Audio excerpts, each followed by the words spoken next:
Hmm,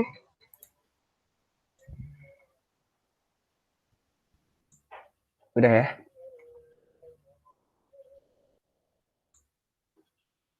Ran? udah kok, udah. Oke. Assalamualaikum warahmatullahi wabarakatuh, teman-teman. Nah, buat sore kali ini, Abang insya Allah bakal memulai materi fisika yang pertama di pertemuan pertama ini dengan materi getaran dan gelombang. Nah, ada pertanyaan nih, apakah hidupmu penuh dengan gelombang? Banyak pastinya lah ya. Di kehidupan kita kayak kita ketemu dengan gelombang, gelombang suara, entah itu gelombang tali atau apapun itu, atau mungkin teman-teman sekarang nih lagi ketemu sama gelombang cinta, tuh kayak gitu-gitu tuh. Jadi kita mau belajar apa sih sebenarnya gelombang itu. Konten kali ini ada 3 subbagian. Yang pertama, kayak biasa bakal ada pretest. Yang kedua ada materi inti. Dan ketiga ada post-test buat uji pemahaman kalian sampai mana sih. Nah, kayak gitu. Oke, kita langsung aja.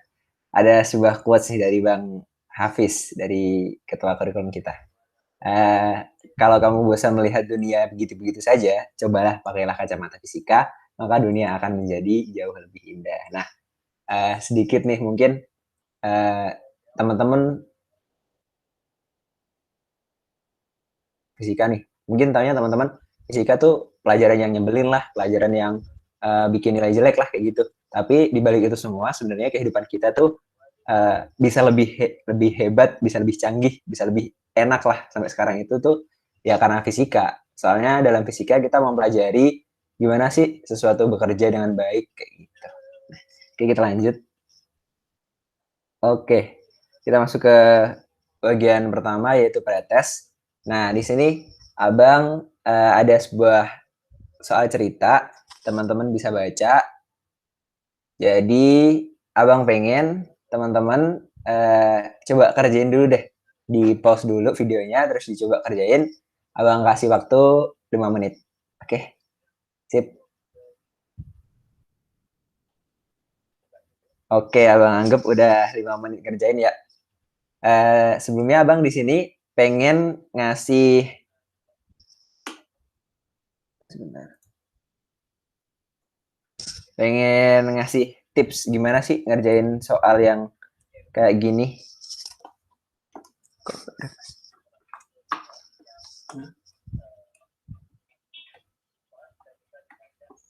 Sebentar.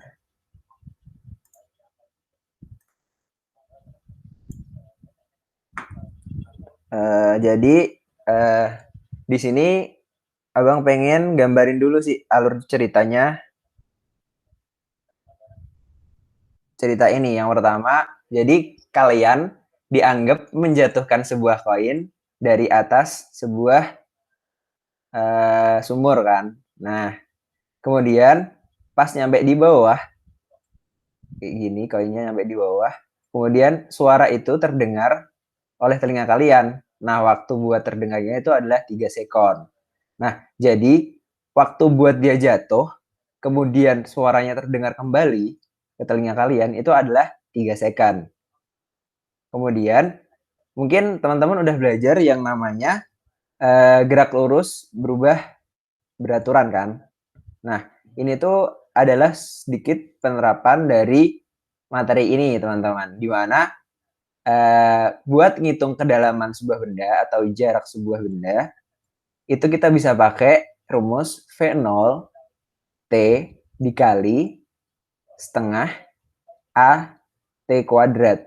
Di mana waktu yang kita pakai di sini adalah waktu dari benda untuk turun ke bawah.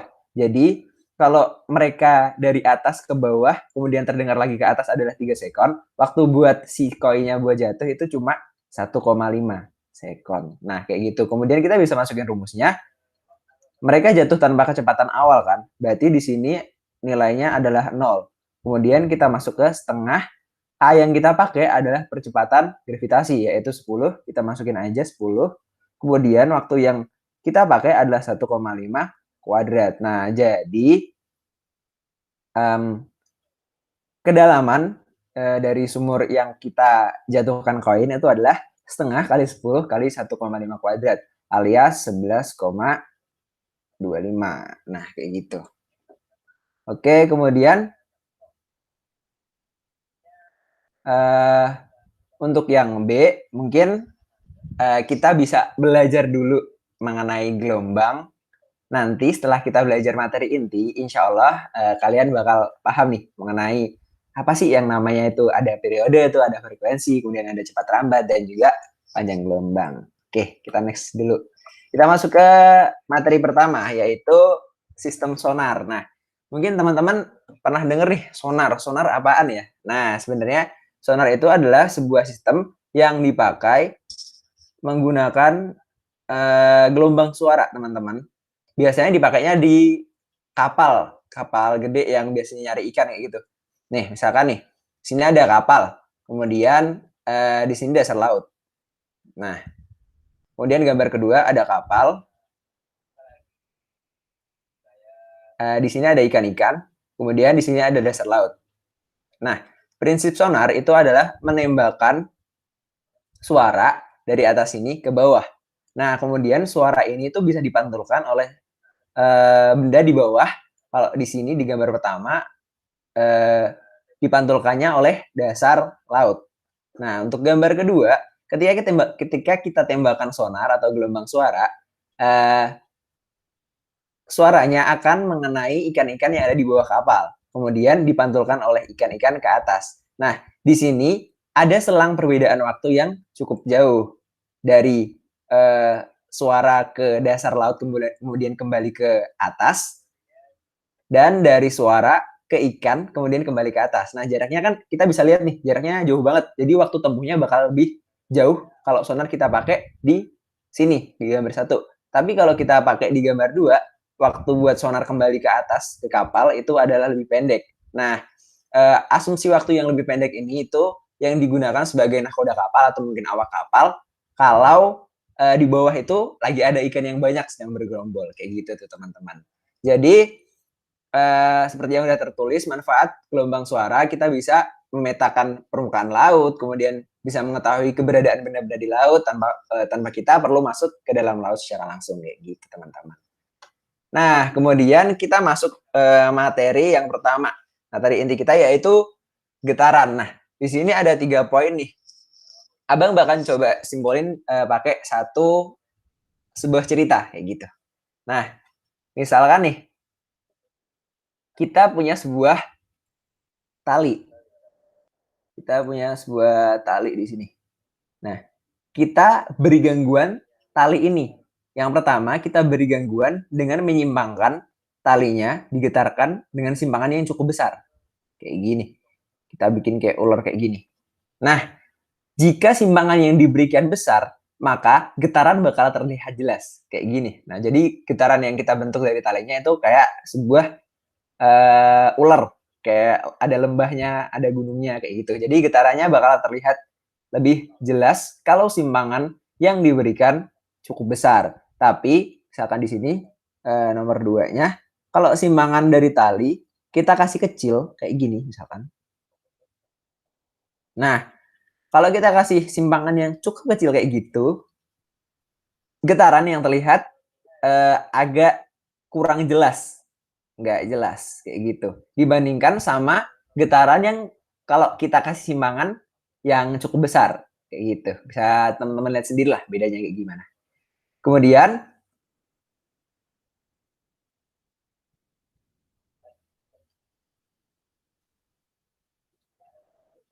kemudian dari cerita tersebut bisa kita tarik kesimpulan nih. Definisi getaran tuh kayak gimana sih, Kak? Jadi sebenarnya definisi getaran adalah benda yang bergerak bolak-balik secara teratur atau periodik melalui titik keseimbangannya kayak gitu. Misalkan nih, ada contoh nih di sebelah kiri. Ada gambar sebuah bandul. Misalkan si bandulnya kita tarik menuju simpangan A di sini. Nah, kemudian kita lepaskan. Lama-kelamaan bandul ini akan bergerak ke bawah menuju titik O kembali, kemudian ke titik B, balik ke titik O, dan akan kembali ke titik A lagi. Nah, gerak bolak-balik ini yang disebut getaran, kayak gitu, teman-teman. Nah, lah titik keseimbangannya yang mana, Kak? Nah, jadi titik keseimbangannya si bandul ini tuh ada di titik O ini nih, teman-teman. Nah, syarat buat si benda dikatakan bergetar sekali adalah di mana si benda itu melalui titik keseimbangan sebanyak 2 kali. Misalkan nih, dari A bergerak ke B, kemudian dari B kembali lagi ke A. Nah, itu kan si bandulnya melalui titik keseimbangan O sebanyak 2 kali. Nah, di situ si bandul bisa dikatakan dia telah bergetar sebanyak 1 kali, kayak gitu, teman-teman. Oke, yang selanjutnya adalah pengenalan istilah-istilah yang bakal kalian ketemuin di materi getaran dan gelombang ini. Yang pertama ada amplitudo. Nah, amplitudo ini didefinisikan sebagai simpangan terbesar yang dialami sebuah benda. Misalkan, misalkan kita simbangin dari titik keseimbangan O ke A. Nah, simpangan terbesar ini dari titik O ke A, jaraknya berapa? Kita misalkan 2 cm. Nah, kalau ditanya berapa besar amplitudonya, ya jarak A ke O ini alias simpangan yang terbesar inilah yang kita anggap sebagai amplitudo, yaitu sebesar 2 cm. Nah, begitupun juga dari O ke B. Kalau dari A ke B jaraknya 2 cm, dari O ke B pasti jaraknya sama. Soalnya di sini juga bisa disebut sebagai yang kedua, ada yang namanya frekuensi. Frekuensi didefinisikan sebagai sebuah jumlah getaran yang terjadi setiap detiknya. Misalkan nih, sebagai contoh,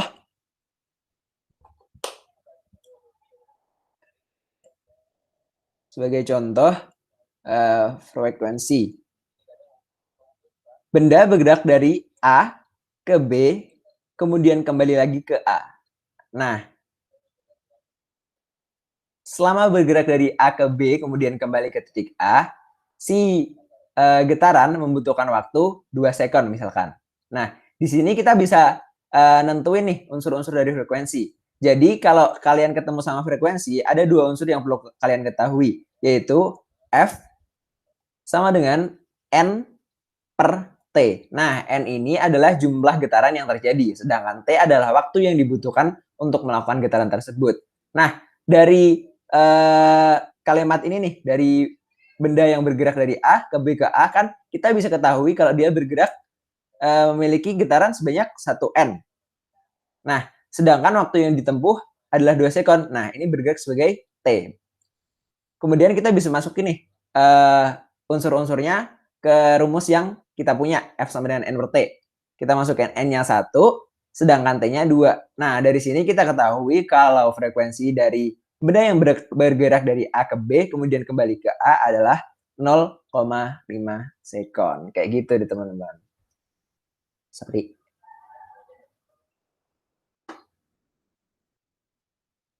Oke. Kemudian yang ketiga ada yang namanya periode nih, teman-teman. Periode dilambangkan dengan huruf T besar. Nah, definisinya adalah waktu yang diperlukan untuk mengalami satu getaran. Nah, kebalikan dari si frekuensi tadi. Kalau frekuensi kan jumlah tiap detik. Kalau ini detik tiap jumlah, kayak gitu, teman-teman. Nah, kalau periode sendiri kita bisa tuliskan rumusnya sebagai T per N. Nah, tadi kalau kalian udah lihat frekuensi sebagai frekuensi sebagai F sebagai N per T kan ya. Nah, kalau si periode adalah kebalikannya dari si frekuensi ini nih, teman-teman. Jadi, kita misalkan teman-teman, buat benda bergerak dari A ke B, kemudian kembali ke A lagi, itu adalah 5 sekon nih, teman-teman, misalkan. Nah, kita bisa nemuin unsurnya, yaitu T itu 5 sekon. Kemudian karena benda bergerak dari A ke B kemudian kembali ke A lagi, kita bisa ketahui N-nya alias jumlah getarannya sebanyak 1 getaran atau 1 N. Nah, kita tinggal masukin nih, teman-teman. Besarnya T yang terjadi pada benda yang bergerak dari A ke B kembali ke A lagi selama 5 sekon, yaitu 5 per 1 alias 5 Hertz. Nah, 5 sekon kayak gitu. Kalau hertz tadi satuannya sih frekuensi ya, teman-teman. Nah, kurang lebihnya kayak gitu tuh buat 3 istilah yang bakal sering kalian ketemuin di materi getaran dan gelombang ini. Ada tadi amplitude, yaitu didefinisikan sebagai simpangan terbesar, ada frekuensi sebagai jumlah getaran per sekon atau per waktunya, kemudian ada periode, yaitu waktu yang diperlukan untuk 1 kali getaran, kayak gitu. Kemudian yang terakhir nih teman-teman, ada hubungan antara T dengan F, alias hubungan antara periode dengan frekuensi. Nah, hubungannya apa sih, Kak? Hubungannya seperti yang udah dituliskan di rumus adalah T sama dengan 1/F. Jadi misalkan nih, Kakak nyanyi, ada ini Kak Ikhwan nih, ada nyanyi dengan frekuensi sebesar 10 Hz, kayak gitu nih. Ibarat katalah kayak gitu. Nah, ditanya, periodenya Kak Ikhwan buat nyanyi berapa sih? Kayak gitu. Nah, daripada kita bingung mencari tadi ada jumlah getaran, kemudian ada waktu, kita bisa pakai rumus yang ini nih. Yaitu dengan memasukkan T sama dengan 1/F. Sedangkan F-nya udah kita ketahui yaitu 10, jadi tinggal masukin 1/10. Nah, biasanya T yang dilakukan Kak Ikhwan waktu nyanyi adalah 1/10 alias 0,1 sekon. Kayak gitu tuh teman-teman. Gampang kan ya? Oke, kita break sebentar. Mungkin kalau di SMP nih, bakal sering banget keluar soal-soal kayak gini, atau mungkin juga nanti post-test juga pasti banyak banget keluar-keluar soal-soal kayak gini. Soalnya emang 3 materi ini merupakan materi dasar di bab gelombang dan getaran ini, teman-teman. Oke. Kita lanjut ke materi yang kedua yaitu gelombang. Tadi kan ada getaran tuh. Sekarang kita masuk ke yang namanya gelombang. Nah, di sini diberikan 8 poin mengenai gelombang nih. Nah, Abang bakal mungkin ceritain dalam 1 kalimat cerita. Misalkan nih teman-teman, kalian punya sebuah panci. Ini misalkan sebuah panci nih. Kemudian kalian pukul dengan keras. Weng, kayak gitu tuh. Nah, dari si panci ini bakal bergetar, ya nggak? Nah, kemudian getaran ini tuh bakal merambat atau bergerak. Nah, energi dari getaran ini akan membentuk sebuah gelombang. Atau bisa dikatakan gelombang itu adalah getaran tadi yang bergerak atau yang merambat kayak gitu teman-teman.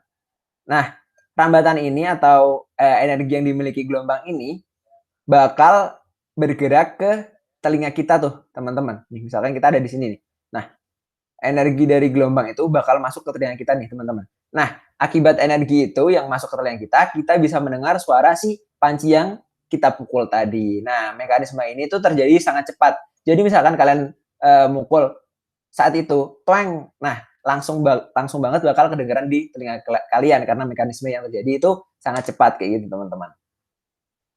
Kemudian jadi apa sih Kak definisi dari gelombang itu? Jadi definisi dari gelombang adalah getaran yang bergerak. Kayak gitu teman-teman. Nah, sedangkan gerakan yang dilakukan gelombang ini memindahkan sebuah energi. Kayak gitu teman-teman. Nah, ini konsep yang perlu kalian catat nih teman-teman. Soalnya konsep ini bakal kepegang banget sampai di akhir bab ini. Kayak gitu. Oke sip, kita lanjut ya buat penghitungannya. Oh, belum ding. Ternyata masih ada materinya. Kemudian tadi kan udah dibilang tuh kalau gelombang tuh ada yang merambat. Tapi sebenarnya gelombang nggak semuanya merambat kok teman-teman. Jadi di sini kita bakal ngejelasin beberapa jenis gelombang. Tepatnya ada 2 jenis gelombang berdasarkan media rambatnya. Yang pertama, kalian lihat yang bagian kiri ada gelombang mekanik. Gelombang mekanik adalah gelombang yang perambatannya atau energinya tuh butuh media kayak gitu teman-teman. Misalkan kayak tadi Kak Ikhwan nyanyi, kemudian teman-teman denger nih. Nah, suara Kak Ikhwan itu sebenarnya bergerak atau energinya bakal merambat melalui udara. Nah, karena merambat melalui udara atau membutuhkan media inilah suara disebut sebagai gelombang mekanik kayak gitu teman-teman. Nah, sedangkan contoh yang kedua, kalian bisa lihat yang kanan adalah gelombang elektromagnetik. Nah, elektromagnetik ini adalah gelombang yang perambatannya tanpa media pun dia bisa, istilahnya udah jago lah dia, udah nggak perlu bantuan media, udah bisa merambat dia. Contohnya apa, Kak? Contohnya adalah cahaya. Nah, inilah mengapa sebabnya ya yang jaraknya jauh banget, yaitu dari matahari tuh. Padahal di antara matahari dan bumi itu nggak ada media rambat, nggak ada udara, hanya ada ruang hampa kayak gitu. Jadi cahaya itu bisa bergerak meskipun tanpa adanya media sekalipun kayak gitu. Oke, kita lanjut. Yang kedua ada jenis gelombang berdasarkan arah getar dan arah rambatnya. Yang pertama di sebelah kiri kalian bisa lihat adalah bentuk gelombang transversal. Dan yang kanan adalah bentuk gelombang longitudinal. Nah, bedanya adalah di mana gelombang transversal, bisa kalian lihat nih, bentukannya tuh kayak ular kayak gitu. Nah, jadi buat mudah ingatnya, kalian bisa ngedefinisiin kalau gelombang transversal itu adalah gelombang yang bentukannya tuh ada gunung dan ada lembah. Kalau kakak kayak gitu.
Mohon tunggu sebentar, mungkin Taiwannya ada gangguan sinyal, makanya dia keluar.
Nah, seri banget nih.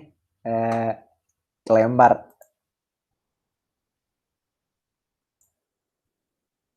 Halo Ran, Iya, silakan lanjutkan, Kak. tadi sampai mana ya? Sampai ke yang gelombang transversal, yang ada puncak sama lembahnya. Oke,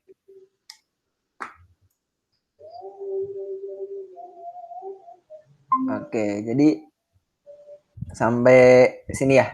Nah, Iya, jadi apa sih bedanya gelombang transversal sama longitudinal tuh? Kakak ulangin lagi. Jadi bedanya gelombang transversal sama longitudinal ada di bentukannya. Kalau gelombang transversal ini kalian bisa lihat bisa kalian anggap kalau bentukannya tuh kayak lembah sama gunung gitu teman-teman. Sedangkan kalau gelombang longitudinal bentukannya anggaplah ada renggangan dan rapatan kayak gitu. Nah, sedangkan untuk di gelombang transversal sendiri mereka dianggap memiliki satu gelombang utuh ketika dia memenuhi satu gunung dan satu lembah. Misalkan dari A ke titik E nih.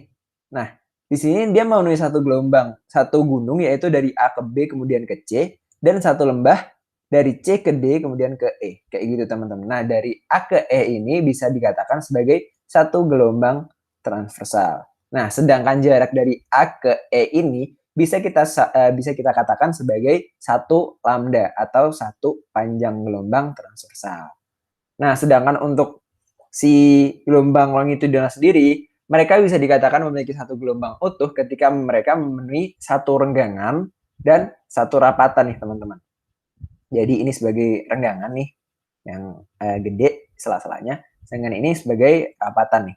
Nah, jadi misalkan di sini kita anggaplah titik A dan di sini titik B. Nah, gelombang dari A ke B ini kita bisa katakan sebagai satu gelombang longitudinal karena dia memiliki satu rapatan dan satu renggangan kayak gitu teman-teman. Sedangkan jarak dari A ke B kita bisa katakan sebagai satu lambda atau satu panjang gelombang. Oke, kayak gitu teman-teman. Jadi pembagian gelombang tadi ada berapa? Ada dua ya. Yang pertama berdasarkan media rambatnya dan yang kedua adalah berdasarkan arah rambatnya kayak gitu teman-teman. Nah, Kak, kalau suara kita masuknya gelombang yang mana tuh, Kak? Nah, jadi tadi kan udah sempat Kakak singgung nih, kalau berdasarkan media rambat, suara kita masuknya ke gelombang mekanik tuh. Soalnya dia butuh media berupa baik itu udara, benda padat ataupun benda cair kayak gitu. Buat suara kita nyampe ke orang lain. Sedangkan kalau di jenis gelombang berdasarkan arah rambatnya, suara kita tuh masuknya ke gelombang longitudinal. Jadi kalau misalkan bisa kalian lihat nih suara kalian bentukannya kurang lebih tuh kayak rapatan sama renggangan kayak gitu itulah. Misalkan nih kita main titik-titik nih. Ini ada titik-titik yang merapat, ada titik-titik yang merenggang kayak gitu. Suara kita tuh kayak gitu bentukannya. Kemudian kita masuk ke penghitungan nih. Jadi apa sih Kak hubungan dari tadi yang pas pretest tadi kan kalian ditanyain apa sih cepat lambat itu, kemudian frekuensi dan periodenya kayak gimana cara ngitungnya. Jadi sebenarnya bisa kalian lihat nih rumus inti dari bab gelombang dan getaran ada di sini nih teman-teman. Di mana si V atau cepat lambat gelombang itu bergantung pada tiga hal. Yang pertama ada panjang gelombang atau lambda. Kemudian yang kedua ada periode. Kemudian yang ketiga ada frekuensi. Nah, di mana si cepat lambat gelombang sendiri ini tuh berbanding lurus dengan si lambda atau panjang gelombang dan frekuensi. Sedangkan dia berbanding terbalik dengan besarnya periode. Jadi ketika kita punya suara nih, kita punya gelombang nih dengan lambda yang besar, maka dia bakal cepat juga merambatnya. Sedangkan kalau kita punya gelombang yang periodenya kecil, dia ulangi dengan periode yang besar, justru dia bakal memiliki kecepatan yang jauh lebih rendah. Kayak gitu teman-teman. Kita masuk ke soal nih, misalkan teman-teman. Jadi ada Kak Rani nih teman-teman. Ada Kak Rani bernyanyi. Kak Rani sedang bernyanyi nih. Dia bernyanyi dengan frekuensi sebesar 10 Hz. Nah, untuk gelombangnya sendiri, dia memiliki suara dengan panjang gelombang 5 meter. Nah, kalau ditanya berapa sih kecepatan rambat bunyinya, rambat gelombangnya suaranya Kak Rani, nah tinggal masukin aja nih teman-teman, lambda kali F sama dengan lambdanya ada 5, F-nya ada 10. Jadi cepat rambat gelombang suaranya Kak Rani adalah 50 meter per second. Nah, kurang lebihnya kayak gitu nih. Mungkin Kakak juga pengen nambahin lagi soal gimana sih cara ngitung getaran untuk frekuensi dan periode. Sorry. Misalkan di sinilah ya yang agak udah ruangnya. Misalkan di sini kita punya gelombang nih. 1, 2. Nah, pertanyaan Kakak yang pertama adalah ada berapa gelombang sih di sini? Nah, tadi kan udah dilihat nih, ini salah satu bentuk gelombang transversal. Nah, kalau gambarnya kayak gini ada berapa gelombang sih di sini? Jawabannya ada 2 gelombang kan ya, yaitu karena memiliki 2 kali gunung dan 2 kali lembah kayak gitu. Di sini jadi kita bisa tuliskan N-nya sebanyak 2. Nah, kalau misalkan nih buat menempuh dari titik A ke titik B sendiri nih, dia butuh waktu besar 10 second lah. Jadi berapa F-nya dan berapa T-nya kayak gitu. Kalau ditanya F, kita tahu rumus F yaitu adalah N per T kan. Nah, sedangkan kita udah punya N sama T-nya nih. Tinggal kita masukin aja. 2/10 alias 1/5 alias 0,2 Hertz. Kayak gitu teman-teman. Nah, kalau periodenya berapa Kak? Nah, kalau periodenya kalian inget gak hubungan antara periode dengan frekuensi? Yaitu kalau kita ditanya periode, rumusnya adalah 1 per frekuensi. Sedangkan kita udah punya frekuensinya tadi 1/0,2. Kayak gitu teman-teman. Jawabannya adalah 5 second. Kayak gitu teman-teman. Kemudian kalau misalkan lagi nih, soalnya ditambah nih. Jarak dari A ke B kita diketahui yaitu 2 meter. Misalkan 2 meter nih jarak A ke B. Nah, lambdanya berapa teman-teman? Lambda tadi didefinisikan sebagai panjang gelombang, panjang tiap satu gelombang teman-teman. Nah, sedangkan kita tahu kalau di sini dari A ke B adalah bentuk 2 gelombang. Nah, kalau satu gelombangnya berapa Kak? Kalau satu gelombangnya berapa teman-teman? Adalah separuh dari 2 meter ini, yaitu 1 meter teman-teman. Kemudian kalau ditanya lagi, kalau misalkan tadi udah diketahui kan waktu buat A ke B itu 10 second. Nah, kemudian lambdanya juga udah diketahui 1 meter. Kalau berapa sih? Kayak gitu teman-teman. Nah, buat cepat lambat sendiri kita bisa pakai yang mana aja terserah. Tadi kan cepat lambat bisa pakai lambda per T atau lambda per F. Kita coba yang pertama pakai lambda kali F. Lambda kali F, kita tinggal masukin lambdanya 1, F-nya kita ketahui 0,2, berarti besarnya kecepatan lambat gelombang tersebut adalah 0,2. Ah, nggak percaya ah Kak, masa 0,2? Oke, kita coba buktiin pakai persamaan yang kedua, yaitu V sama dengan lambda per T besar atau periode. Kita masukin lambdanya sebesar 1, sedangkan kita ketahui panjang periodenya yaitu 5. Nah, berapa sih nilainya? Yaitu 0,2. Nah, kan meter per second. Nah, kan sama kan kita mau pakai rumus yang manapun, hasilnya bakal sama yaitu sebesar 0,2 meter per second. Kayak gitu kurang lebihnya teman-teman. Semoga membantu ya. Nah, materi intinya udah cukup nih teman-teman. Kita bakal masuk ke part yang ketiga, yaitu post test. Nanti insya Allah bakal kakak send linknya di grup berupa link kuisis lah. Nanti buat pertanyaannya nggak jauh-jauh beda sama yang kakak jelasin tadi lah, kayak gitu. Nah, buat sumber dari materi kali ini kalian bisa lihat di buku ajar siswa kelas 8 semester 2 dari Kemendikbud. Kemudian udah sih dari kakak mungkin cukup itu dulu. Mungkin kalau ada teman-teman ada pertanyaan bisa langsung aja ditanyain di grup Nakula. Kemudian buat link quizzes bakal Kak Rani share. Kemudian juga ada batas waktu pengerjaannya teman-teman. Jadi diusahakan sebelum batas waktunya ditutup teman-teman udah ngerjainnya. Soalnya buat link ini bakal nentuin kelulusan kalian dari program Imbus ini nanti kayak gitu teman-teman.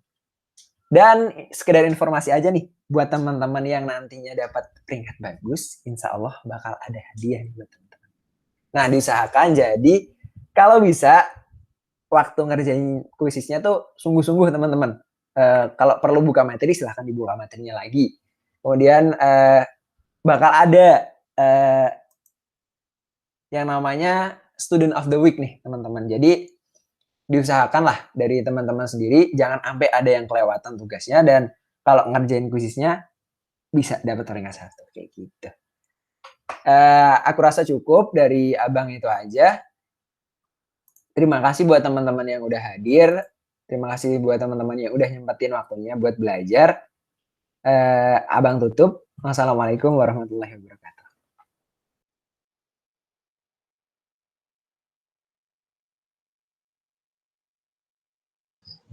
Oke.